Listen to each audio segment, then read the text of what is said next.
देखिए, आज का सेशन एक बहुत ही महत्वपूर्ण सेशन होने जा रहा है। और एस्ट्रो पाठशाला फर्स्ट टाइम इस कोर्स को लेकर के आ रही है। इस कोर्स का नाम ही है कर्मा अलाइनमेंट। आप लोग मैक्सिमम एस्ट्रो पाठशाला के स्टूडेंट हैं, और जो नए भी हैं, या तो वो हमारी ऐप के माध्यम से ज्योतिष सीख रहे हैं या हमारे ऑनलाइन कोर्सेज में हैं। आप इतना तो समझ ही गए होंगे अभी तक कि मनुष्य के जीवन में जो भी सुख या दुख आते हैं, उनके पीछे हमारे कर्म ही जिम्मेवार होते हैं। कर्म अच्छे और बुरे दोनों ही प्रकार के होते हैं। अब अच्छे तो हमें समझ में अपने आप ही आ जाते हैं, क्योंकि वो हमें जीवन में सुख देते हैं, अच्छा रिलेशन देते हैं, अच्छा स्वास्थ्य देते हैं, अच्छा उच्च पद प्रदान करते हैं। जगत में यश मान सम्मान पद प्रतिष्ठा सब कुछ हमें अच्छे पुण्यों की वजह से मिलता है, अच्छे कर्मों की वजह से ही मिलता है। पर उनका क्या, जो हमारे द्वारा किए गए नेगेटिव कर्मास हैं, उनको कई बार हम नहीं समझ पाते। अभी तक आपने वैदिक ज्योतिष पढ़ा, आपने लाल किताब पढ़ी, उसमें भी कुछ नेगेटिव कार्मिक संबंधों का जिक्र आता है। पर ये कोर्स उससे बिल्कुल डिफरेंट कोर्स है। इसमें हम एक बहुत बेहतरीन चीज लेकर के आए हैं, और उस चीज का नाम है अलाइनमेंट। यानी कि जो कर्म हमसे हो चुका है, अब उसका चुकता इस जन्म में किस प्रकार से किया जाए। पहली चीज कि उसको डायग्नोज करना है, कि हमें जन्म पत्रिका देख करके कम से कम ये तो पता चले कि क्या यहाँ पर नेगेटिव कर्मा हुआ भी है कि नहीं हुआ है। ये हर ग्रह के साथ समझाया जाएगा।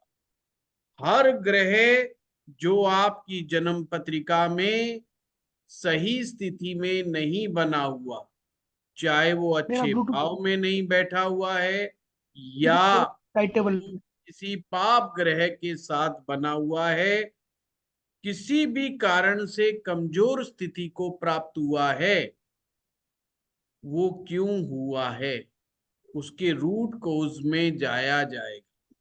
और ये निहायत ही टेक्निकल क्लास होने जा रही है। इसमें आपको टेक्निकली सिखाया जाएगा कि ग्रह किस प्रकार से कमजोर स्थितियों को प्राप्त होता है, और साथ में ही किस लेवल पर जाकर के वो कमजोरी को प्राप्त किया है। उसके बाद उसकी क्या रेमेडीज होनी चाहिए, जो प्रैक्टिकल रेमेडीज हैं, जो शास्त्र सम्मत रेमेडीज हैं, वो आप लोगों को इस कोर्स में सिखाई जाएगी। इसीलिए इस कोर्स का नाम रखा ही गया कर्मा अलाइनमेंट विद रेमेडीज। इसमें केवल ये मात्र बता करके नहीं छोड़ा जाएगा कि साहब ये ग्रह फलानी जगह बैठा है तो खराब हो गया। पर खराब होने से उसका रिजल्ट क्या मिला, का परिणाम क्या मिला, मैं एक एग्जाम्पल के साथ इस चीज को लेकर के चलता हूं। छोटा सा एग्जाम्पल जो आप सभी ज्योतिष के विद्यार्थियों के लिए बहुत आसान है। जैसे कि मान लीजिए किसी व्यक्ति के पंचम भाव में कोई पाप ग्रह बैठ गया। अब उस पाप ग्रह की वजह से उसको संतान संबंधी चिंताएं सता रही हैं। अब संतान संबंधी चिंताएं क्या है? या तो पहली चिंता तो ये कि संतान ही नहीं हो पा रही। अब संतान हो भी गई तो अब संतान के स्वास्थ्य की चिंता सता रही है। उसके बाद उसकी शिक्षा की चिंता सता रही है, उसके बाद उसके विवाह की चिंता सता रही है। तो वो जो चिंताएं हैं मनुष्य की, वो जो सता रही हैं उसको, वो क्यों उसके जीवन में आई? तो आप कहेंगे जी ये पाप ग्रह बैठा हुआ है, पर ये आधा अधूरा सत्य कि उससे कोई ग्रेडिंग नहीं बनी। क्या पंचम भाव में बैठने वाली राशि भी कोई अपना योगदान देगी? क्या वो राशिनाथ जहां पर जाकर के विराजमान हुआ है, वो अपना कितना सहयोग देगा, कितना नहीं देगा? उन सब बातों पर बहुत गूढ़ गंभीर चर्चा आपकी इस कोर्स में की जाएगी। तथ्यात्मक चीजों पर वार्तालाप होगी। इसीलिए मैंने अपने हमारे श्रद्धेय श्री मनोज कुमार भंडारी जी को चुना इस कोर्स के लिए, क्योंकि सर एक बहुत ही अनुभवी अध्यापक हैं और इनका बहुत बड़ा एक्सपीरियंस ज्योतिष क्षेत्र में रहा है। इतना टिपिकल सब्जेक्ट पढ़ाने में मैं इन्हें काफी सक्षम मानता हूं और मुझे पूर्ण विश्वास है कि आपको ये जो कोर्स कराएंगे, आप इस कोर्स को पढ़ करके कई गुना ज्यादा लाभान्वित होंगे और निराश तो कतई ही नहीं हो सकते, ऐसा तो हो ही नहीं सकता। सर ने एस्ट्रो पाठशाला के साथ कम से कम 9 से 10, जितना मुझे याद आ रहा है, कोर्सेज पढ़ाए और मैक्सिमम टिपिकल कोर्स पढ़ाए। इनका बहुत famous course basic to advance course, Tajik course, timing of events, दशाओं का कंसेप्ट, दशाओं का बहुत डिटेलिंग में हम लोगों ने कराया था, नमांशा, डिविजनल चार्ट्स, सारे आयामों को छूते हुए। तो इतना अनुभवी अध्यापक जब अपने किसी कोर्स को लेकर के आता है, तो निश्चित रूप से ये सभी विद्यार्थियों के लिए सोने पे सुहागा है। तो मैं यहाँ पर यही चीज आपके सामने रखना चाहता हूं, जो केवल वो ही विद्यार्थी आए जो विद्यार्थी तहे दिल से ज्योतिष में सीखना चाहते, बेशक उनका लेवल कुछ भी क्यों ना हो, चाहे वो प्रारंभिक स्तर में के विद्यार्थी हो या वो अच्छे खासे प्रैक्टिशनर एस्ट्रोलॉजर, ये कोर्स दोनों ही तरह के विद्यार्थियों को ध्यान में रख करके डिजाइन किया गया। बहुत ही सरल, बहुत आसान भाषा में इसको समझाया जाएगा और आपको बताया जाएगा। पर हाँ, जैसे कि आप लोगों ने सर के वीडियो देखे होंगे, थोड़ा टेक्निकल जो उनका हुनर है, जो उनका उनकी कारीगरी है, जो ज्योतिष की टेक्निक को सिखाने के लिए, तो कुछ लोगों को हो सकता लगे टेक्निकल है, पर ये समझिए इसका नाम भी ऐसा ही है। इसमें हम टेक्निक के ऊपर निश्चित रूप से सबसे ज्यादा बात होने वाली है। रेमेडीज तो होंगी होंगी, टेक्निक, टेक्निक किस चीज की? ज्योतिष में टेक्निक सबसे इंपॉर्टेंट होती है। वो कहते हैं ना, हर ट्रेड की एक सीक्रेट होती है, हर बिजनेस का एक सीक्रेट होती है, और वो सीक्रेट या तो हमें अपने माँ बाप से मिलती है या अपने गुरु से मिलती है। अब ज्योतिष की सीक्रेट माँ बाप तो नहीं दे सकते, क्योंकि सभी के माँ बाप तो ज्योतिषाचार्य नहीं है या ज्योतिष के फील्ड में नहीं है। तो ऐसे में हमें आवश्यकता होती है एक सामर्थ्यवान गुरु की, जो पहले तो स्वयं उस टेक्निक को जानता हो कि how to predict the astrology, how to diagnose the planet position, कि वो पोजीशन अच्छी है या।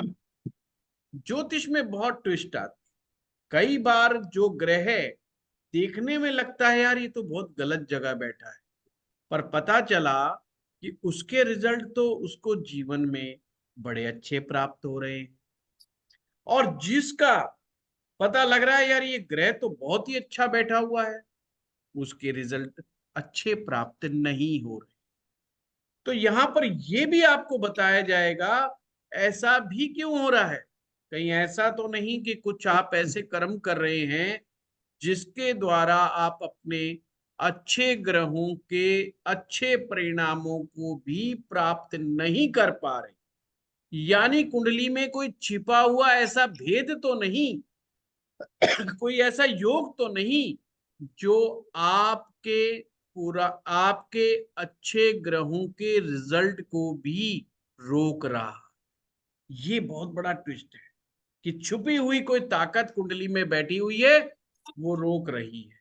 जैसे कई बार लोग इस बात की कंप्लेंट करते हैं या वो अपने दिल की बात कहते हैं कि सर हम तो बहुत लंबे समय से हनुमान जी की पूजा कर रहे हैं, हम भगवान के मंत्र जाप कर रहे हैं, हम नित्य मंदिर में जा रहे हैं, हम लोग बड़े दान पुण्य कर रहे हैं, उसके बावजूद भी हमारे घर में दुख है, अशांति है, पारिवारिक कलह है, हमारे को रोजगार में तरक्की उन्नति नहीं मिल रही है, हमारे बच्चे बहुत अच्छी तरीके से सेटल नहीं हो पा रहे हैं, घर में हार्मनी नहीं है, और हम हर तरह की पाठ पूजा कर ली है, हर ज्योतिषी के पास चले गए, हमने बड़े उपाय कर लिए। आखिर कौन ऐसी ऐसी ताकत है जो उसको रोक रही है, उसके अच्छे पुण्यों को रोक रही है। वो सब चीज जब हमें पता चलता है, जब इस कोर्स में आप सीखेंगे D1 चार्ट के साथ साथ जो आपकी वर्ग कुंडली की गहराई है। वर्ग कुंडलियां स्पेशली नहीं सिखाई जाएंगी, पर अगर कर्मास अलाइनमेंट में अगर उसकी आवश्यकता पड़ी किसी वर्ग चार्ट की, तो उसको भी आपको बताया जाएगा कि आपका फला ग्रह फला वर्ग चार्ट में इस तरीके में आने से ये समस्या आपके साथ जड़ में खड़ी हुई है। जब तक हम इसका निवारण नहीं करेंगे, जब तक हमारे जीवन में परेशानियां बनी ही रहेंगी। आपने पितृ दोष के बारे में तो बहुत एस्ट्रो पाठशाला से सीखा और बहुत डिटेल में आप लोग सीख चुके हैं, पर उसके अलावा भी बहुत सारे ऐसे कॉम्बिनेशन और बहुत सारे ऐसे योग हैं जो आपके अच्छे कर्मास को रोक करके बैठ जाते। वही सब चीजें हमें इस कोर्स में कंप्लीटली सीखनी है। इस सेशन के बाद आप अगर चाहेंगे तो मैं जो भी कोर्स की डिटेल होगी, जो कंटेंट है हमारा कि हम क्या करवाने जा रहे हैं, वो भी हम आपके पास भेज देंगे। दूसरा, सर ने बहुत मेहनत के साथ इस कोर्स को डिजाइन किया है। इसमें काफी मेहनत लगी है और बड़ा ध्यान पूर्वक कि एक शुरुआती दौर का विद्यार्थी भी उसको समझ सके और जो अच्छे स्तर पर अभी ज्योतिष को समझ पा रहा है वो भी साथ में समझ सके। हमने दोनों को ध्यान में रख करके कोर्स को डिजाइन किया है।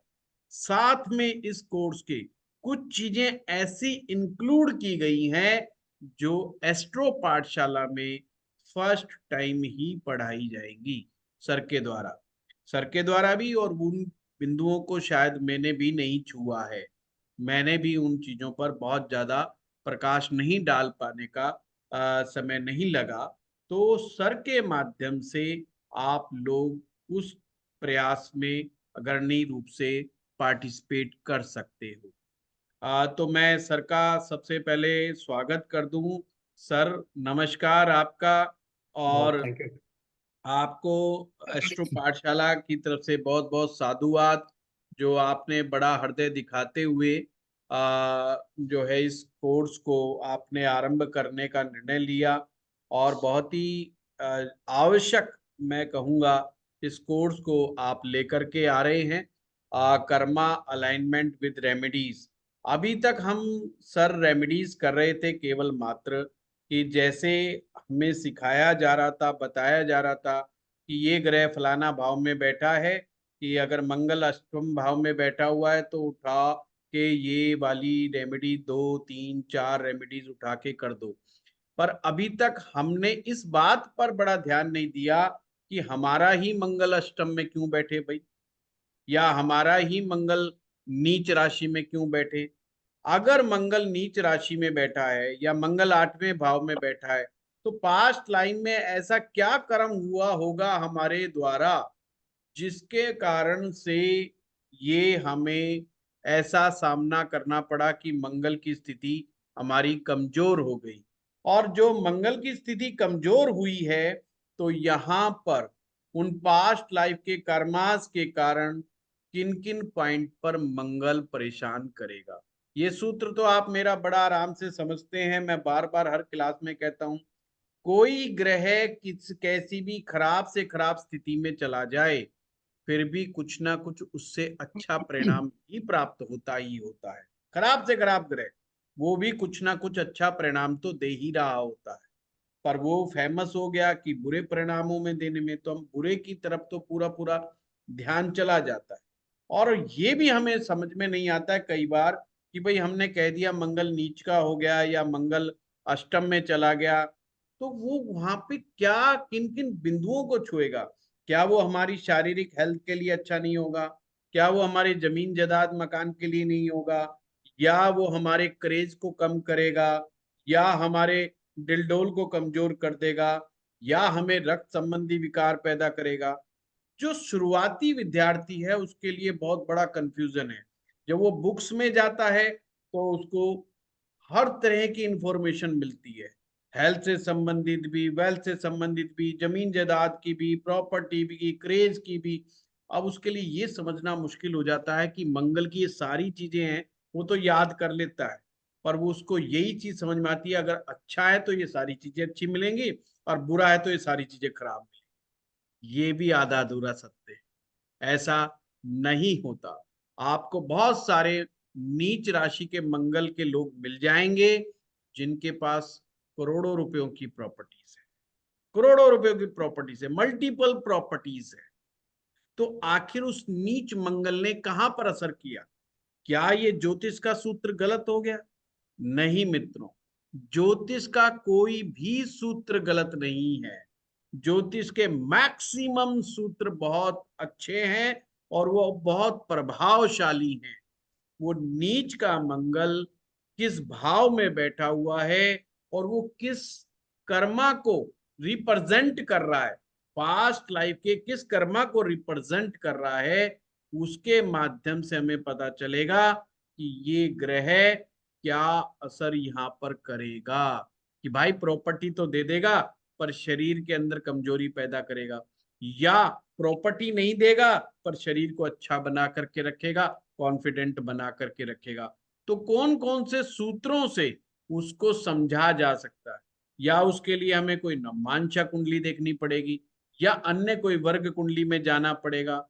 और सबसे बड़ी बात कि ये जब हम डायग्नोज कर लेंगे कि ये ग्रह फलाकर्म के कारण ही हमारे साथ प्रॉब्लम में आया है, तो ये फलित कब देगा, कौन सी आयु में फलित देगा आखिर?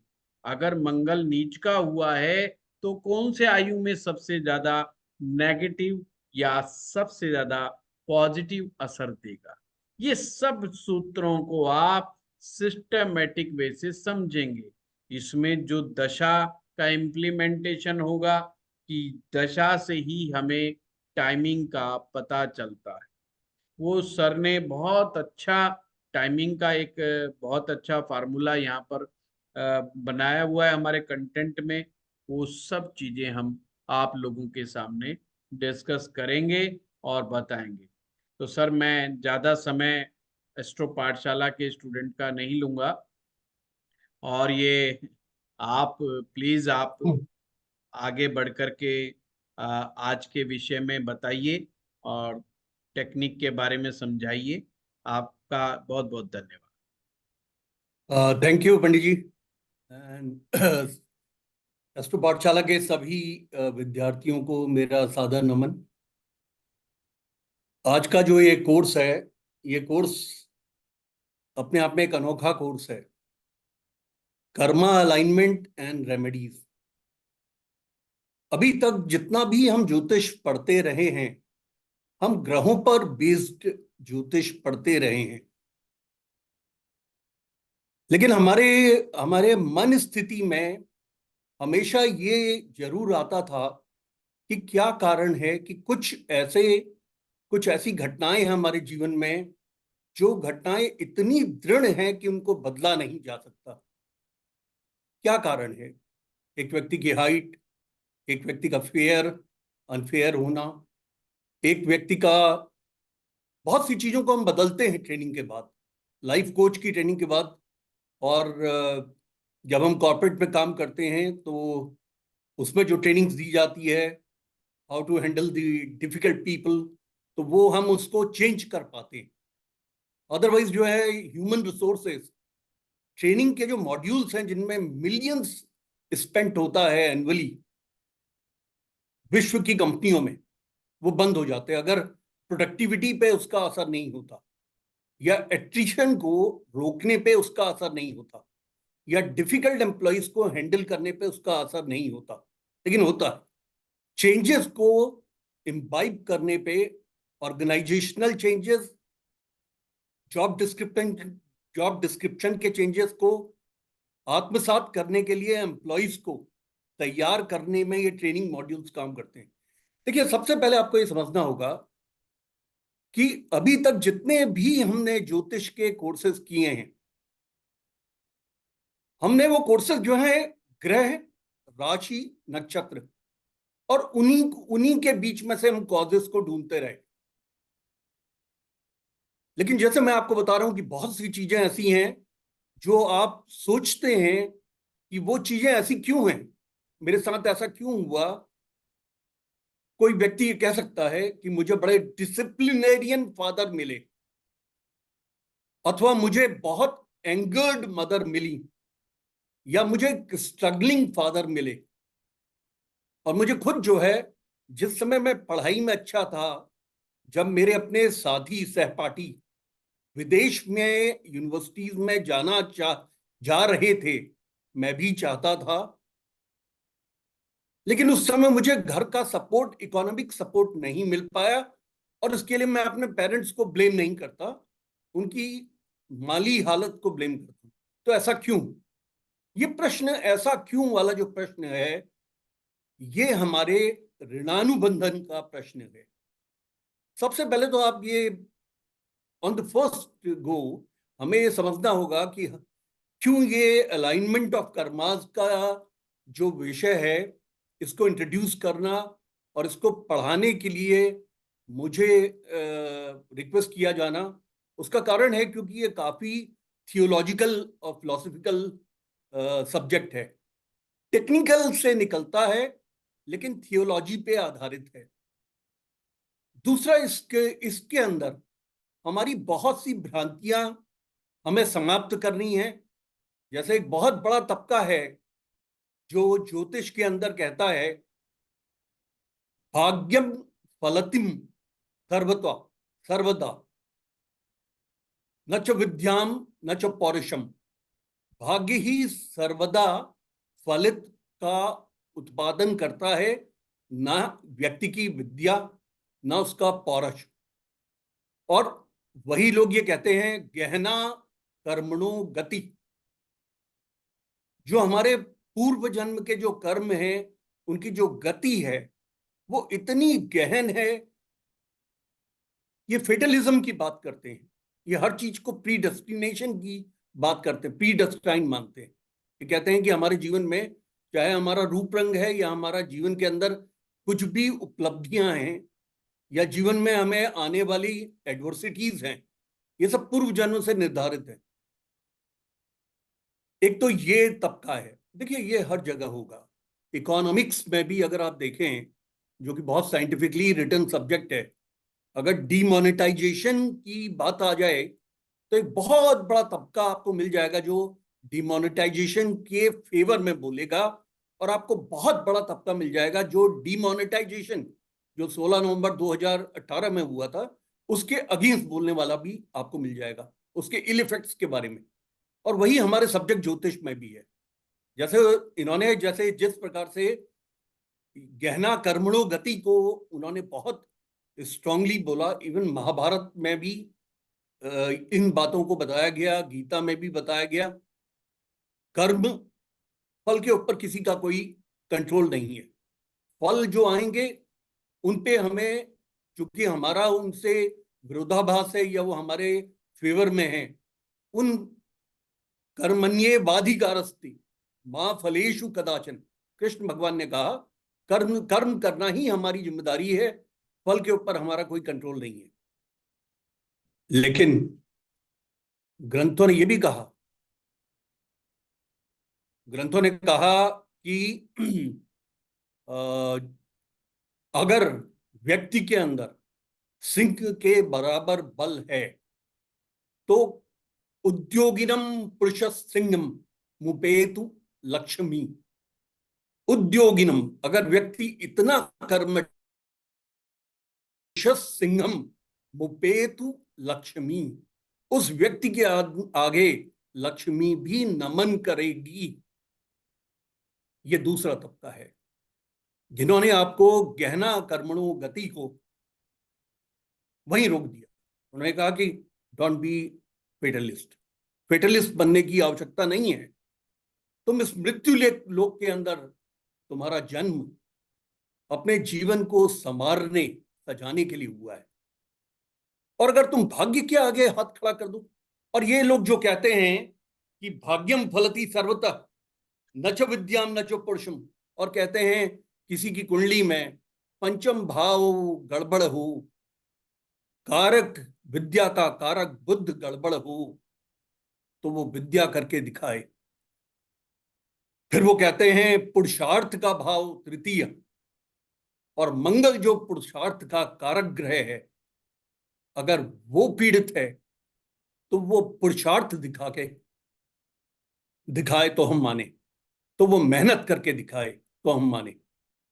ज्ञान का ग्रह, विद्या का, ज्ञान का ग्रह, संतान का ग्रह, आपकी सात्विक चरित्र का ग्रह, गुरु अगर किसी की पत्नी में खराब है तो वो सात्विक विचारधाराओं का ज्ञानी बन के दिखाए तो हम माने।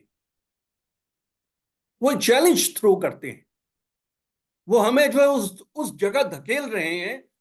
इसके लिए फिर पढ़ने की क्या जरूरत है? आप चले जाइए, जाके आप अंगूठा जो लगा के जो पत्रे निकलते हैं वहां जाके अपना भाग्य पूछिए, और सुबह से शाम तक आप जो अपने घर में बैठे रहिए, दुकान का शटर मत खोलिए, विद्या की किताबें मत खोलिए एकेडमिक्स के टाइम पे, बच्चे को नाराज मत होइए अगर वो नहीं पढ़ रहा है। नहीं, आप ये नहीं करेंगे। आप अच्छे पिता हैं, आप इस बात को मानेंगे कि आपने ज्योतिष पढ़ना इस वजह से प्रारंभ किया था कि आप जीवन में न केवल अपने जीवन के अंदर उन्नतिशील रहें, प्रोग्रेसिव रहें, और ज्यादा चीजों को समझ सके, एडवर्सिटीज में आप संयम और धैर्य का संचार कर सके। कोई भी डिफिकल्टीज आती हैं उसमें आप जो है धैर्य दिखा सके, और उसी प्रकार से आप अपने से जुड़े हुए परिवार के लोगों को के अंदर एक पॉजिटिविटी का संचार कर सके, आप उन्हें समझा सके। अब इसके पीछे जो हमारा कोर्स करने जा रहा है वो आपको ग्रह, राशि और नक्षत्र, इसके भी पीछे लेके जाने जा रहा है। इसको समझने की आपको एक नया दृष्टिकोण देने जा रहा है। शुक्र जो पब्लिक रिलेशंस के प्लैनेट हैं, शुक्र जो प्लेजरेबल प्लैनेट हैं, वो क्या सिर्फ आपको प्लेजर देने वाले हैं? और जिन शुक्र के बारे में कहा गया है हिमकुन मृणालाभम दैत्यानाम परमम गुरुम सर्वशास्त्र प्रवक्तारम तम भार्गव प्रणमाम्यम, सभी शास्त्रों का प्रवक्ता, जो टाइम मैनेजमेंट एंड मैनेजमेंट का ग्रह है।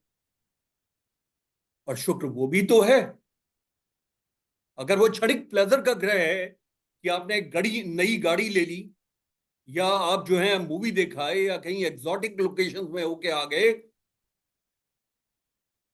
Too much is not allowed. इस संसार में किसी भी चीज को मॉडरेशन में अलाउड है, क्योंकि जीवन के अंदर आपने उन्नतशील होना है। तो आप उस दलदल में नहीं घुस सकते, उस प्लेजरेबल दलदल में नहीं घुस सकते, क्योंकि यही शुक्र आपको सभी शास्त्रों का प्रवक्ता बनाएगा। यही मैनेजमेंट का प्लेनेट है और यही टाइम मैनेजमेंट का प्लेनेट है। इस वजह से इस कोर्स के अंदर आप उन ग्रहों के पीछे देख पाएंगे कि ये कर्मा से कैसे रिलेटेड है। ये शुक्र जो कि पब्लिक रिलेशंस का प्लेनेट है, जो आपको इतना मोहिल स्वभाव का बना सकता है कि आपकी पर्सनालिटी के अंदर एक मैग्नेटिज्म लेके जा सकता है कि हर आदमी आपसे जुड़ना चाहे, आपसे बात करना चाहे। उस ग्रह के अंदर अगर कोई भी कमी है और आपको प्रतिदिन के व्यवस्थाओं में वो दिखाई पड़ती है कि भाई मैं I am too good with people but people don't reciprocate, लोग मेरे साथ में उस तरह का बर्ताव क्यों नहीं करते जैसा मैं रोज उनके साथ कर रहा हूं, क्यों मेरा पब्लिक रिलेशंस खराब हो जाता है, क्यों मेरा टाइम मैनेजमेंट खराब हो जाता है। तो उसके पीछे क्या कारण है, वो कारण इस कर्मा अलाइनमेंट की थ्योरी में आप देख पाएंगे।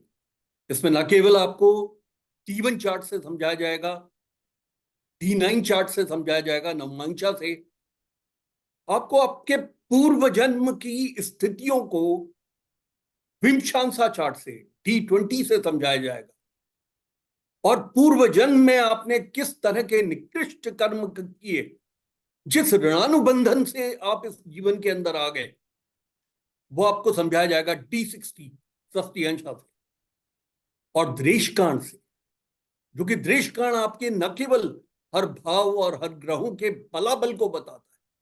तो ये सोचने वाली बात है कि कोई ग्रह अगर आपका बलाबल में कमजोर हो गया तो वो कमजोर ग्रह नहीं है कि आपका जन्म फला फला तिथि और फला फला मिनट्स में हो गया। इसका मतलब हम इनकी थ्योरी को पूरी तरह से हम निगेट नहीं कर रहे हैं, हम उस थ्योरी को पूरी तरह से निगेट नहीं कर रहे हैं। मतलब गहना कर्मणों गति की थ्योरी को हम पूरी तरह से रबिश नहीं कर रहे हैं, हम उसके पीछे जा रहे हैं, और हम उस थ्योरी पे हम चलने वाले हैं कि उद्योगिनम पुरुष सिंगम मुपेतु लक्ष्मी। इस पर हम जाने जा रहे हैं कि हम इतना उद्योगन कर सकें सिंह के समान कि लक्ष्मी भी हमारे सामने झुक जाएं, कहें पुत्र तुम्हारे जैसे उद्योगी व्यक्ति को धन क्यों नहीं मिलना चाहिए। अब जब कर्म की बात आती है पहले जो बात हमें समझने की है वो है कि कुछ कर्म ऐसे हैं जो अदृढ़ हैं, दृढ़ नहीं है, अदृढ़ कर्म, और बहुत से ऐसे कर्म हैं जो दृढ़ कर्मास, और फिर कुछ ऐसे कर्मास हैं जो दृढ़ाति दृढ़ हैं। तो उन कर्मास को आप कैसे डिफरेंशिएट करेंगे, कैसे आप समझ पाएंगे, इस कोर्स के दौरान आप समझ पाएंगे। और उन ग्रहों को आप देखेंगे और उन ग्रहों से आप समझ पाएंगे, ताकि आप कर्मास को अलाइनमेंट करते हुए अगर आपको ये समझ में आ जाए कि स्त्री श्राप की स्थिति कुंडली में बनती है, तो अब आपका जो उपाय होगा वो उपाय जो है वो उस ग्रह से संबंधित भी हो सकता है, लेकिन उससे ज्यादा फलित होगा कि अगर आपने कन्याओं का विवाह किया, स्त्रियों में कौन है, आपकी पत्नी है, आपकी माता जी हैं, सीनियर स्त्रियां हैं, यानी कि आपकी चाची है, बुआ है, उनको किसी तरह का भी गिफ्ट देकर, उनके साथ में अच्छा बर्ताव करके, और स्त्री वो भी है जो आपके घर में काम करने आती है, उसके साथ अच्छा बर्ताव करके। कर्मा अलाइनमेंट थियरी ही एक ऐसी थियरी है जो कि ये इस तरीके से है कि अगर आप ये कहें कि किसी मकान में क्रैक आ गया, एक तो तरीका है कि वहां पे आप पुट्टी करा के उसको चलताऊ हालत में करा लें। क्या आप हर बार कराते रहेंगे? मकान में सीपेज आ रही है, क्या आप हर बार करेंगे? और या आप रूट कॉज पे जाएंगे। सीपेस कहां से आ रही है? अगर आपके ऊपर वाले फ्लोर से के बाथरूम से आ रही है तो पहले आप उसको सील कराएंगे। उसके बाद अगर आप कोई भी काम कराते हैं अपने मकान में, वो परमानेंट होगा। ये कोर्स अपने आप में बड़ा अद्भुत कोर्स है। ये जीवन में आमूल परिवर्तन लाने वाला कोर्स है। आपके द्वारा किए गए पूर्व जन्म के ऐसे कर्मों को पकड़ने वाला कोर्स है, जिन कर्मों के ऋणानुबंधन में आप जीवन के अंदर प्रतिदिन के बेसिस पर स्ट्रगलर हैं। मैं नहीं कहता हर व्यक्ति स्ट्रगलर है, लेकिन किसी न किसी क्षेत्र में व्यक्ति स्ट्रगल कर रहा होता है। जिनके अदृढ़ कर्मास हैं वो फाइनेंशियल स्टेज में कर रहे होते हैं। तो कर्म को जो बांटा गया है, अदृढ़ का मतलब वो उतना दृढ़ नहीं है। इसीलिए आप देखिए फाइनेंसेस के लिए during the time of academics and then when a person becomes employed, ये दो जगह पे आप देखते हैं कि इन कर्मों को आप बदलने में एक गाइडेंस के साथ में आप सक्षम होते हैं, क्योंकि अदृढ़ कर्मास नहीं है। इसकी नींव यहां से पड़ जाती है जब आप स्टूडेंट, पेरेंटल गाइडेंस से, टीचर्स के गाइडेंस से, सोसाइटी के गाइडेंस से आप इन कर्मों को बदल पाते और एक अच्छे फाइनेंशियल सिचुएशंस पे आप आते हैं। आपको मालूम है आप एक जॉब में हैं, आपके केआरएस की रिजल्ट एरियाज मैटर करते हैं। थोड़ा मेहनत आप ज्यादा करें, टारगेट्स अचीव करें, अपने बॉसेस के साथ, अपने चेन ऑफ कमांड के साथ मिसबिहेव ना करें। मैं नहीं कहता हूं कि हाँ में हाँ मिलाए अर्थ में, लेकिन मैं ये कहता हूं कि आप रिकॉल्सिटेंट ना बने। रिकॉल्सिटेंट कौन होते हैं? The people who are habitually in the habit of sitting in the opposition benches. अब हर समय आपको ऐसा परसीव नहीं किया जाना चाहिए आपके चेन ऑफ कमांड के द्वारा कि ये व्यक्ति तो हर समय ऑपोजिशन बेंचेस में बैठने का आदी है। हम इसको अगर कोई बात कह दें, किसी कैंपेन की बात कर दें, किसी प्रोजेक्ट की बात कर दें, किसी टाइम की बात कर दें, ये तो नो करके खड़ा हो जाता है, नॉट पॉसिबल करके खड़ा हो जाता है, एफर्ट्स डालना भी नहीं चाहता। तो ये अदृढ़ कर्मास को तो आप एक ट्रेनिंग के द्वारा बदल पाते हैं। कुछ दृढ़ कर्मास हैं, जो दृढ़ कर्मास जो हमारे हैं वो हमारी मेडिकल सिचुएशंस को क्रिएट करते हैं दशा के अंतर्गत। लेकिन उन दृढ़ कर्मास को भी वॉश किया जा सकता है। क्या नहीं किया जा सकता? इतना जबरदस्त, इतनी बड़ी बीमारी लोग डरते हैं कैंसर को लेकर, और लोग ये भी जानते हैं कि नेशनल और इंटरनेशनल लेवल पे क्रिकेट खेलने के लिए सिंह की फुर्ती चाहिए। क्या युवराज ने ये करके नहीं दिखाया? ऐसे बहुत से लोग हैं जिन्होंने की डिजीजेस को डिफीट करके दिखाया है विल पावर के द्वारा। हाँ, इनमें मेहनत लगती है। और इसके ऊपर की श्रेणी के कर्मास हैं अदृणाति दृढ़। वो कर्मास आपके रिलेशनशिप्स पे आते हैं, उनको बदलने में हर व्यक्ति सक्षम नहीं होता। दृणाति अदृढ़ कर्मास, ये रिलेशनशिप के कर्मास हैं। किसी माता का बच्चा हॉस्पिटल में है, आईसीयू में है, या उस माता के बच्चे का मिसकैरेज हो जाए, अबॉर्शन हो जाए। अबॉर्शन तो वॉलंटरी होता है, मिसकैरेज हो जाए, या आईसीयू में है और वो आईसीयू से वापस ना आ पाए, क्या वो 10 करोड़ वैदिक मंत्रों से वापस आ पाएगा? कभी नहीं आ पाएगा, क्योंकि रिलेशनशिप कर्मास, ये दृढ़ाति अदृढ़ कर्मास हैं जिनको बदलना मुश्किल होता है, लेकिन इन्हें भी बदला जा सकता है। और यही कर्मा अलाइनमेंट की थ्योरी हमें समझाती है। हमें रूट कॉज तो पकड़ में आ जाए। जिस समय ये पूरा ज्योतिष रीइंकार्नेशन पर आधारित है, मनुष्य का मनुष्य की योनि में जन्म लेने पे आधारित है। और वेस्टर्नर्स ने इस पे साइंटिफिक वर्क भी किया है। यान स्टीवेंसन ने, जब उन्हें पता चला कि एक दरभंगा में एक स्त्री थी, इस जन्म के अंदर उसका नाम था कुमकुम, बच्ची थी, तो वो बताती थी कि मैं दरभंगा में थी, बिहार में थी, उस समय बिहार स्टेट होता था।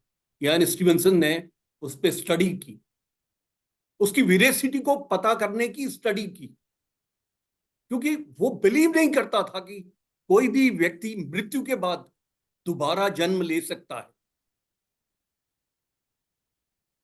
और एक बड़ी अद्भुत घटना हुई, जब ये बच्ची 2.5 साल 3 साल की थी, बोलना इसने शुरू किया, तो ये जहर की बात करती थी, कुछ चीजों को देख के कहती थी ये जहर है। कई बार वो कुछ नाम ऐसे बताती थी, वो ये कहती थी कि इस दरभंगा का नाम बताती थी। यानी स्टीवेंसन के पास बहुत चीजें थी जिस पे वो वर्क करना चाहता था। जब ये बच्ची कोई 10 या 11 वर्ष की थी,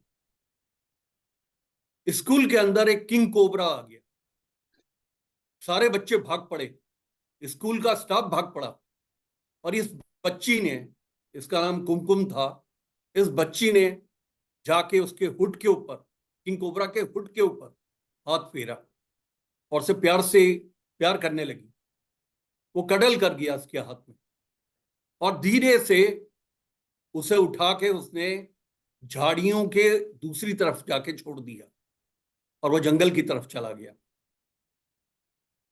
तब ये बताती थी कि मैं जब दरभंगा में थी तो मैं एक सपेरों के परिवार में मैं पली बड़ी हुई। उसने ये भी बताया था कि मेरी बहू का नाम फला फला है, और संपत्ति को लेकर मेरी बहू के द्वारा मुझे जहर दिया गया। यानी स्टीवेंसन ने इन सभी बातों को उसने कंफर्म करने के लिए वो दरभंगा गया, बच्ची के घर गया, सारी बातें नोट डाउन की, रिकॉर्ड की, अपनी टीम के साथ आया था, और उसने अंततः उसने ये लिखा कि मैं फुल्ली कन्विंस्ड हूं कि ये रीइंकार्नेशन का केस है। इस प्रकार से हिंदुस्तान के अंदर एक मथुरा का भी केस था, जहां पे जिस केस को उसने इन्वेस्टिगेट किया था। तो मैं आपको जो बताना चाह रहा हूं, इस किताब को भी आप पढ़ सकते हैं, यान स्टीवेंसन आप लिखेंगे तो उसके द्वारा किए गए जो उसने यहाँ हिंदुस्तान के अंदर रीइंकार्नेशन पे जो उसने वर्क किए थे, उनको आप पढ़ सकते हैं। They are all documented. मैं जो आपको बताना चाह रहा हूं वो यह है कि हमारा ज्योतिष रीइंकार्नेशन को मानता है, एक व्यक्ति के जन्मों का हिसाब देखता है, और उन्हीं जन्मों से आने वाले कर्मों को देखता है। कर्मा अलाइनमेंट थ्योरी में ये आपको बताया जाएगा। मैं ऐसे आपको एक बार मैं पास्ट लाइफ रिग्रेशन के लिए एक हिप्नो हिप्नो हिप्नोथेरेपी के एक मास्टर के पास में गया। यहाँ रिजवुड में वो रहते थे, या से कोई 10 एक साल पहले की बात है, तब मैं उनका नाम भूल रहा हूँ, लेकिन वो इससे टेम्पल ऑफ इंस्पिरेशन, जो डॉक्टर ये कात्यायनी मंदिर जो हमारे छतरपुर का जो ये दुर्गा जी का मंदिर है, उसके पीछे टेम्पल ऑफ इंस्पिरेशन, डॉक्टर आरती आरती खोसला या कुछ ऐसा उनका नाम है, जो इसको चलाती हैं और हिप्नोथेरेपी और पास्ट लाइफ रिग्रेशन वगैरह के कोर्सेज कराती हैं। उसके वो शिक्षक थे, रिजवुड में, यहाँ गुड़गांव में रहते थे। तो मैं उनके वहाँ गया तो ऐसे ही बात चल रही थी। मुझसे पहले जो स्त्री थी जिसका उन्होंने पास्ट लाइफ रिग्रेशन किया था, तो वो मुझे बताने लगे कि ये अस्थमैटिक है, और कई बार इसको बहुत तकलीफ हो जाती है, इसकी सांस एकदम से उखड़ जाती है। कई बार तो इसको पफ से भी उतना रिलीफ नहीं मिलता और 3 से 4 घंटे तक नेबुलाइजर में इसको रखना पड़ता है। आज जब मैंने इसका पास्ट लाइफ रिग्रेशन किया, तो ये जब ये ट्रांस की स्टेज में गई तो उसने मुझे बताया कि पूर्व जन्म में इसको रिवर के अंदर इसके पति ने जो है डुबा के इसकी हत्या की थी। और यही एक्सप्लेन करता है किस प्रकार से वो जल से भी, पानी से भी डरती थी, स्विमिंग नहीं करती थी। और जब ये लोग कनाडा भी गए थे तो ये नियाग्रा फॉल, इनकी फैमिली के सब लोग गए थे, ये नियाग्रा फॉल के इसने जाने को बिल्कुल मना कर दिया, जबकि बड़े डिस्टेंस से लोग देखते हैं। लेकिन इसे पानी, फॉल करता हुआ पानी देखकर इसको अस्थमैटिक अटैक पड़ जाता है। तो ये बात जो है प्रूव कर रही थी कि पास्ट लाइफ से हमारा जो ऋणानुबंधन है वो बहुत स्ट्रांग है। अगर हम अपने पास्ट लाइफ को समझ लें, अगर हम उस ऋणों को समझ लें, ये कर्मा अलाइनमेंट थियरी आपको इतना सक्षम बनाएगी कि आप अपनी कुंडली से अपने ऋणों को पकड़ पाएंगे। और फिर उसका उपाय आपको सिर्फ ग्रहों से, राशि से, नक्षत्र से यहीं पे लिमिटेड होकर नहीं करना है। आपने उसकी जो रेमेडीज हैं वो उस क्षेत्र में विलोम क्रिया से करनी है। जिस क्षेत्र विशेष में आपको ये ऋण का बंधन आपके साथ में ट्रेवल करता हुआ इस लाइफ में आया है। ये कोर्स अपने आप में मेहनत कोर्स है, बहुत बड़ा कोर्स है। मैंने आपको जैसे बताया, ये ज्योतिष की टेक्निक्स पे आधारित है, ज्योतिष की डिविजनल चार्ट्स की टेक्निक्स पे आधारित है। तो वहीं ये कोर्स थियोलॉजिकल भी है, फिलोसफिकल भी है, गीता से निकला हुआ भी है। तो ये कोर्स अपने आप में बड़ा समग्र कोर्स होने जा रहा है। और ये अगर आपने समझ लिया तो आप समझिए कि आपने ज्योतिष में आपने एक बहुत बड़ा विजय हासिल कर दी। क्योंकि आप ज्योतिष पढ़ क्यों रहे हैं, आप ज्योतिष के विद्यार्थी क्यों हैं? आप जीवन में आमूल परिवर्तन न केवल अपने जीवन में लाना चाहते हैं, जिनको आप गाइडेंस दे रहे हैं उनके जीवन में भी आप एक परमानेंट चेंज लेके आना चाह रहे हैं। और वो परमानेंट चेंज एक सिंपल सी बात है, आप एक लोन है आपके ऊपर, जब तक आप उस लोन की चुकताई नहीं कर देंगे, you shall not be loan free. मैं आपको एक एनालॉजी दे रहा हूं कि इस जन्म में आपने एक लोन लिया है 20 लाख 50 लाख मकान खरीदने के लिए या अपने बिजनेस को चलाने के लिए। जब तक आप उस लोन को नहीं दे देंगे, आप उस लोन से जब उस समय तक बाहर नहीं निकल पाएंगे, तब तक आपके मन में वो शांति नहीं आएगी। और ऋणानुबंधन ये कहता है कि हम पूर्व जन्म के जो लोन्स कैरी कर रहे हैं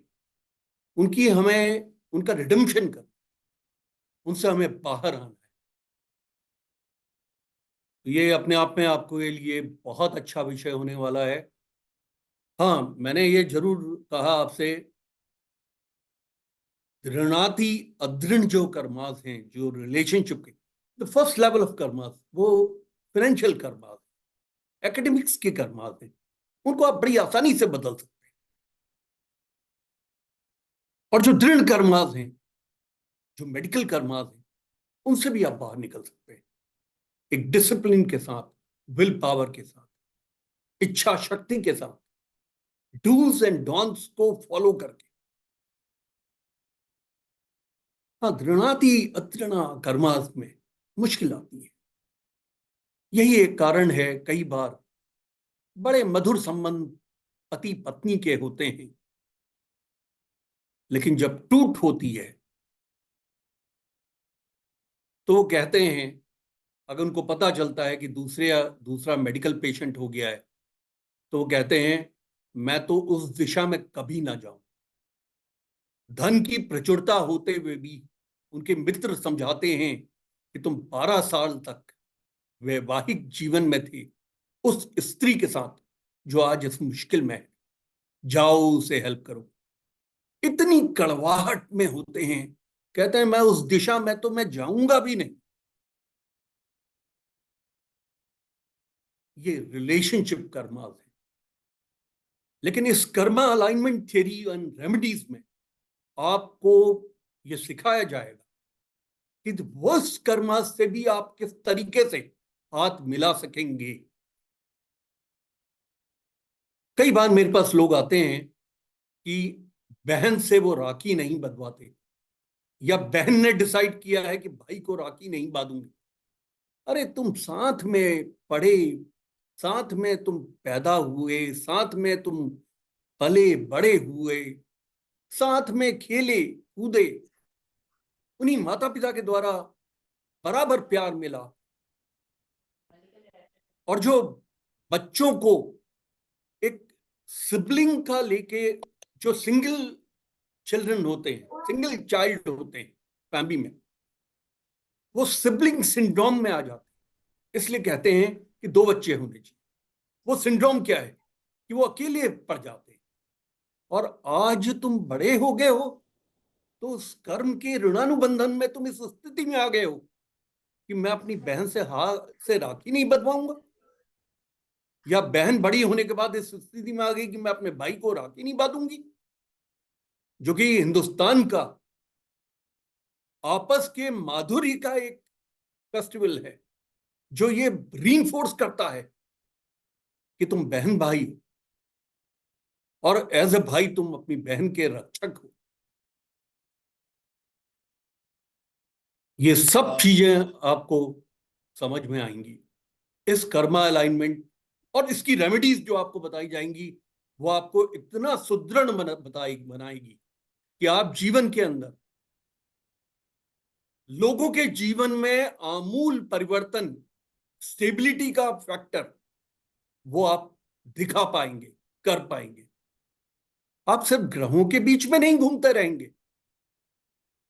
आप उस ऋणानुबंधन की क्लास के बाद आप समझ जाएंगे किस श्राप से निकला हुआ है, उस श्राप का क्या वो क्या क्या इसका अटोनमेंट है। हाँ पंडित जी, आप कुछ कह रहे थे। सर, क्या हम कोई एक छोटा सा एग्जांपल ले सकते हैं विद कुछ रेमेडीज कोई आपके पास है? जी हाँ। जी, थैंक यू। जी। देखिए मेरे पास मैं आपको जैसे एक सिंपल सी बात है का, जब हम कार्मिक प्लैनेट्स की बात करते हैं तो कार्मिक प्लैनेट्स में एक राहु को काफी बड़ा कार्मिक प्लैनेट माना जाता है। इसलिए आप देखिए राहु के साथ में बहुत से ऐसे योग बनते हैं ज्योतिष के अंदर। राहु अगर सूर्य के साथ हैं तो सूर्य ग्रहण की स्थिति है। राहु अगर चंद्र के साथ है तो चंद्र ग्रहण की स्थिति है। राहु अगर राहु अगर शनि के साथ है तो शनि चांडालीय स्थिति है। राहु और केतु से काल सर्प की स्थिति बनती है। राहु से ही पितृदोष बनता है, जो कि आप किसी भी व्यक्ति के जीवन को उथल पुथल के साथ में चलाता है। उसके जीवन में ईसीजी की जैसे स्पाइक्स होती हैं वैसी स्पाइक्स दिखाई पड़ती हैं, कभी खुशी कभी गम। इस कोर्स के दौरान 9 के 9 ग्रह, 12 के 12 भाव और 27 के 27 नक्षत्र, उनका प्रत्येक भाव से पहले तो सबसे पहले हम आइडेंटिफाई करेंगे उसमें से कार्मिक कौन सा। क्योंकि मैं यहां पे आपको 1 मिनट के लिए रोकना चाहूंगा कि राहु और केतु ने इतना जीवन में लोगों को दिया है जितना दूसरा कोई ग्रह नहीं देता। इसीलिए कहा जाता है राहु के बारे में, यद्यद भाव गतो वापी, यद्यद भाव गतो वापी, यद्यद भावेषु संयुतो ततत फलानि प्रबलो प्रदिशेताम तमोग्रह। यद्यद भाव गतो वापी, जिस भाव पे वो जाकर बैठता है, यद्यद भावेषु संयुतो, जिस भाव के स्वामी के साथ वो संयुक्त होता है, तत्फलानी, उसके प्रभावों को, प्रबलो, प्रबल, एम्प्लीफाइड। और तमोग्रह, तमोग्रह कौन से हो गए? राहु और केतु। इन दोनों के बारे में वृहत पाराशर होराशास ये नियम लेके आता है। और राहु, राहु के बारे में पुराण क्या कहते हैं, चलिए वो श्लोक तो मेरे दिमाग से निकल गया, लेकिन श्लोक में आपको बता देता हूं। उसका अर्थ ये है कि महावीर है और महाकाल की तरह से सक्षम है और सिंहनी के गर्भ से निकला हुआ है। महाकायम महावीर्यम, सिंह का गर्भ संभूतम, मतलब सिंहनी के गर्भ से निकला हुआ ये राहु इतना सक्षम है देने में जो उसकी पावर्स के अनुसार है। यानी कहने का मतलब यह है कि जब मैं राहु की कार्मिक सिचुएशन आपको बता रहा हूं तो यहां पे हमें डिफरेंशिएट करना है, क्योंकि इसी राहु और केतु ने अपनी दशाओं के अंतर्गत लोगों को इतना कुछ दिया है कि उसको इमेजिन भी नहीं किया। मुझे अभी कुंडली याद आ रही है, केपीएस गिल राहु की महादशा में आईपीएस में निकले और इंस्पेक्टर जनरल ऑफ पुलिस 18 साल के अंदर, he was the youngest inspector general police in Punjab. लोगों को इंस्पेक्टर जनरल पुलिस बनने में 20 से 21 साल लग जाते हैं। और वो क्यों बन गए? क्योंकि because he was able to handle the terrorism. Khalsa जो टेररिज्म था उसको उन्होंने बड़ा जबरदस्त तरीके से उन्होंने हैंडल किया। जबकि इसके मुकाबले राहु के बाद जब बृहस्पति की दशा आई, बृहस्पति की महादशा के अंतर्गत उनको तकलीफ आई। उनको जो है उनके ऊपर केस भी हो गया, मिसेस बजाज आईएएस ऑफिसर को पिंच करने का। हाँ, उसमें बृहस्पति ने उनको इतना जरूर दिया, बृहस्पति शनि ने, वो additional director general police and director general police बने और उन्होंने जो है निस्तानुभूत किया। उन्होंने जितना भी ये एंटी टेररिज्म, जितना भी टेररिज्म था उसको उन्होंने निस्तानुभूत किया। तो he is always remembered for that. और इसके इंटरनेशनल ओलंपिक एसोसिएशन के चेयरमैन भी बने, वो प्रेसिडेंट भी बने। लेकिन इसी बृहस्पति ने उनको ऊपर से नीचे गिराया। आपको याद होगा उनका केस, जो मिसेस बैजल जो आईएएस ऑफिसर थी, ड्रिंक के दौरान उन्होंने उनके ऊपर फिर बाद में एफआईआर हो गया था फॉर मिसकंडक्ट।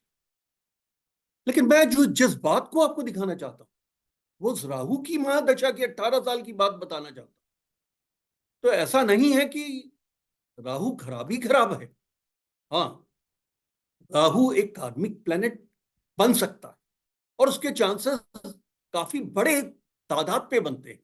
उसका कारण है कि ल्यूमिनरीज को वो इफेक्ट कर रहा है। जैसे मैंने आपको बताया कि राहु अगर सूर्य के साथ है तो सूर्य का ग्रहण है, चंद्र के साथ है तो चंद्र का ग्रहण है, और ग्रहण का मतलब होता है एक्लिप्स। और ये हमारे ल्यूमिनरीज ही हमारी एटीट्यूडनल प्लैनेट्स यही बताते हैं कि जीवन के बारे में हमारी अभिरुचियां, हमारी एब्स्टिनेंस, हमारा संयम, और हम जीवन को किस कला के साथ जीना चाहते हैं, कितनी ईमानदारी से जीना चाहते हैं, और कितना हमको यश मान कीर्ति की प्राप्ति होती है। प्रथम भाव का राहु होता है, अगर वो कार्मिक है तो व्यक्ति को, राहु के साथ क्या है, एक इल्यूजनरी प्लैनेट है, इल्यूजन्स का, वो हर चीज को बढ़ा देता। प्रथम भाव में बैठेगा तो प्रथम भाव को एक व्यक्ति के व्यक्तित्व में, एक व्यक्ति के फिजिक में सबसे पहले फैलाव कर देगा। या तो इमैसिएटेड बना देगा, इतना दुबला बना देगा कि आदमी लगे बिल्कुल बीमार सा, अन्यथा वो शरीर को फैलाने वाला है। मतलब 200 जैसे अदनान सामी था से पहले, इस तरह का मोटा बना देगा। दूसरा, एक व्यक्ति की थिंकिंग में, उसकी थिंकिंग को एक इल्यूजनरी थिंकिंग में कन्वर्ट कर देगा। इल्यूजन्स क्या है? जब हम अपनी क्षमताओं से ज्यादा अपने आप को आंकते हैं, जब हम किसी भी वस्तु को या किसी भी गोल को, उसको हम प्रैक्टिकली इवेलुएट नहीं कर पाते कि वो डुएबल है या इट इज नॉट डुएबल, हम उसको करने में सक्षम है या सक्षम नहीं है।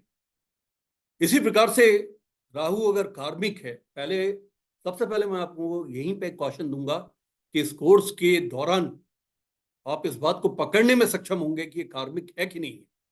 कार्मिक नहीं है तो ये इफेक्ट नहीं करेगा लग्न को, और अगर ये पार्शल कार्मिक है, अमिताभ जी का राहु सप्तम भाव का है, सप्तम भाव से समाज आपको कैसे परसीव करता है वो देखते हैं। हाँ, स्पाइक्स रही उनकी, एक समय था जब उनका नाम बोफोर्स में भी जोड़ दिया गया, एक समय था जिस समय एबीसीएल जो है वो बैंकक्रप्ट हो गई तो उनके खिलाफ में एफआईआर हो गई, वो सब बातें थी। पत्नी को लेके भी उनको, थर्ड पार्टी को लेके उनको प्रॉब्लम्स आई। लेकिन ये पार्शियल राहु जो है कार्मिक था उनका। राहु अपनी, देखिए असल में क्या होता है कि इसमें ना दशा का एक दशा के इंटरप्रिटेशन का बृहत पाराशर होड़ा शास्त्र का एक नियम है कि साधारणम विशिष्टम च दशानाम द्विविधम फलम ग्रहाणाम च स्वभावेन स्थान स्थितिम वशेन च। ग्रह अपने स्वभाव के फल देगा। तो राहु एक नेगेटिव प्लैनेट है। आप जानते हैं कि कुंडली के अंदर में 4 ग्रह शुभ हैं, जिसमें से 2 ग्रह तो 100% शुभ, बृहस्पति और शुक्र। 2 ग्रह कंडीशनल हैं कि सूर्य और चंद्रमा के बीच में 72 डिग्री का फर्क होना चाहिए तो वो शुभ हो जाता है। बुध शुभ ग्रहों के साथ में शुभ है, अशुभ ग्रहों के साथ में अशुभ है, ये कंडीशनल है। लेकिन ये बुध को फिर भी सौम्या बोला गया है, तो सौम्य ग्रह है, तो चंद्रमा भी सौम्य है। लेकिन 5 ग्रह जो कैटेगराइजेशन में मेलेफिक्स की कैटेगरी में लिए गए हैं, उसमें राहु एक ग्रह है। तो जो मैंने कहा कि साधारणम विशिष्टम च दशानाम द्विविधम फलम ग्रहाणाम च स्वभावेन स्थान स्थितम वशेन च। ग्रह ने अपने स्वभाव के तो दे नहीं है फल, वो कार्मिक है या नहीं है। राहु का ऐसा स्वभाव है कि वो कंफ्यूजन क्रिएट करेगा। सप्तम भाव अमिताभ जी का विवाह का भाव, वहां बैठा हुआ राहु एक थर्ड पार्टी को लाके, एक इल्यूजन को, थर्ड पार्टी क्या है, वो वेडलॉक में नहीं जा सकती। Third party is not going to be a wedded partner when he is already married. वो सिर्फ सेपरेशन के बाद जा सकती। वो वेडेड पार्टनर सिर्फ तभी बन सकती है जब वो पहली स्त्री के साथ में सेपरेट हो जाए। लेकिन वो उस तरह के डिस्टर्बेंसेस की तरफ दिखा रहा है क्योंकि उसकी ग्रह का स्वभाव है। ज्योतिष है बहुत आसान, सिर्फ हमें जो है जिस बात को दिमाग में रखना है वो यह है कि हम कोई लॉयर नहीं कि हमें आईपीसी, लॉयर को तो आईपीसी, सीआरपीसी, एविडेंस एक्ट सब याद करने पड़ते हैं। आप ऐसे जोशी मत बनिए कि नियमों को याद करते रहे। मैंने कई बार जोशियों के साथ में ये बात देखी, कहते हैं केंद्रेश त्रिकोणेश की दशा है। वाह, आपके तो 9th हाउस के 10th हाउस की ग्रह की दशा आ गई है और बहुत अच्छे फल मिलेंगे। फिर वो हॉपिंग करने लगते हैं एक ब्रांच से दूसरे ब्रांच। वो कहते हैं भैया 1 मिनट रुक जाना, मैंने कहा ये दशा का फल बहुत अच्छा होगा, आई रिट्रीट। अभी मैंने अष्टक वर्ग देखा तुम्हारा, अष्टक वर्ग में तो इसमें 28 से कम बिंदु हैं जहां ये बैठे हैं। तो मैं जो पहला स्टेटमेंट बोल रहा था कि ये दशा आपकी बहुत अच्छे फल देने वाली है, ये अच्छे फल नहीं देगी क्योंकि अष्टक वर्ग बता रहा है कि 20 बिंदु 21 बिंदु है। ये फलों का एक, ये जो आपको फलित होगा वो फलित को दिखाता रहेगा लेकिन देगा कुछ नहीं। अब ये आदमी भी कंफ्यूज है, आप भी कंफ्यूज है। वो इसलिए कंफ्यूज हो गया है आपका क्लाइंट क्योंकि ज्योतिषी खुद कंफ्यूज हो गया क्योंकि वो नियमों के ऊपर भाग रहा है। अरे नियमों को छोड़ दो वकीलों के लिए, सिंपलिसिटी ज्योतिष के अंदर है, सिंपलिसिटी से काम लो। बहुत सिंपल तरीके से बृहत पाराशर होड़ा शास्त्र को लिखा गया है और ऋषि पाराशर ने कहा है कि उसी सिंपलिसिटी को अपनाओ। अब जैसे राहु है, अगर द्वितीय भाव में बैठेगा तो द्वितीय भाव को ये स्वेल कर सकता है, एक ज्वाइंट फैमिली में डाल सकता है, लेकिन प्रकृति से सेपरेटिस्ट भी है तो उस ज्वाइंट फैमिली से तोड़ने का भी इसका एक दारोमदार बनता है। कोई डिस्प्यूट करा देगा और ज्वाइंट फैमिली से आपको न्यूक्लियर में ले आएगा। क्योंकि ग्रह ने अपने स्वभाव के भी देने, धन को लाने में बहुत सक्षम है, तो अत्यधिक धनी बनाकर, और राहु चूंकि सडन गेन सडन राइज का है, तो किसी मित्र ने समझा दिया यार बिटकॉइन में लगा दे, तेरे पास तो बहुत पैसे हैं, या इंट्राडे ट्रेडिंग पे आ जा, और 3 वर्ष के बाद वो खड़ा होगा माइनस बैलेंस पे। ये क्लास का कोई नियम नहीं बता रहा हूं मैं, फिर आप समझ लीजिए। फर्स्ट ऑफ ऑल, क्लास में सिस्टमेटिकली आपको ये समझाया जाएगा कि कोई ग्रह आपका कार्मिक है या नहीं भी है। अगर वो नहीं है तो ये नियम लागू नहीं होता। लोग ज्वाइंट फैमिली के अंदर निभाह करते हैं, और इनफैक्ट ज्वाइंट फैमिली ही उनके बिजनेसेस को प्रमोट करती है। जी, बहुत बढ़िया आपने सर बताया, और हमें आज का यहीं पे सेशन संपन्न करेंगे, और एक क्लास हम नेक्स्ट क्लास लेंगे सर, जिसमें आप एग्जाम्पल कुंडलियों के साथ जो है स्टूडेंट्स को बताएंगे कि ये कर्मा जो है अलाइनमेंट विद रेमेडीज क्या चीज है। हम पंडित जी, कुंडलियों का तो इतने ज्यादा कुंडलियां डिस्कस होने वाली है इसमें, क्योंकि ये बिना एग्जाम्पल के ये सब्जेक्ट बहुत गूढ़ सब्जेक्ट है। जी विदाउट एग्जाम्पल ये सब्जेक्ट नहीं समझ में आएगा। जी जी जी, चलिए, तो बहुत बढ़िया आज का सेशन रहा। आप सभी का बहुत बहुत धन्यवाद। आप लोग कनेक्ट रहिए, और जो भी लोग ज्योतिष के में इस कर्मा अलाइनमेंट कोर्स को ज्वाइन करना चाहते हैं, वो आप हमें जरूर मैसेज भेजिएगा, और क्लास को हम ज्वाइन करेंगे। जी सर। पंडित जी, आपने एस्ट्रो पाठशाला के जो विद्यार्थी हैं, उनसे आप बहुत प्रेम करते हैं, क्या उनके लिए भी कुछ आप ऑफर करेंगे यहाँ पे? डेफिनेटली सर, डेफिनेटली हम लोग उनके लिए जो है बिल्कुल offer thank you so much. करेंगे। थैंक, चाहे वो हमारे ऐप के माध्यम से पढ़ाई कर रहा है, चाहे वो हमारे लाइव कोर्स से, दोनों के लिए ही ये डिस्काउंट जो अवेलेबल रहेगा। Thank you sir.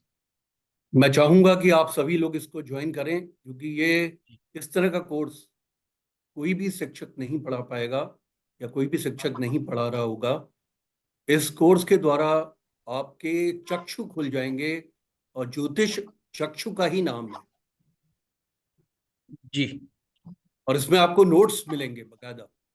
हाँ, इसमें आपको नोट्स नोट्स मिलेंगे, नोट्स में एग्जाम्पल कुंडलियां सर होंगी। के द्वारा बनाए हुए नोट्स भी आपको मिलेंगे। और हमारी जो क्लासेस होंगी वो क्लासेस वेडनेसडे और थर्सडे के रोज होंगी, 7:30 बजे से होंगी। 7:30 से 8:30 की हमारी क्लासेस होंगी, और वेंसडे थर्सडे होगी। नेक्स्ट क्लास हमारी वेडनेसडे को होगी। Thank you Pandit ji. Thank you sir, thank you.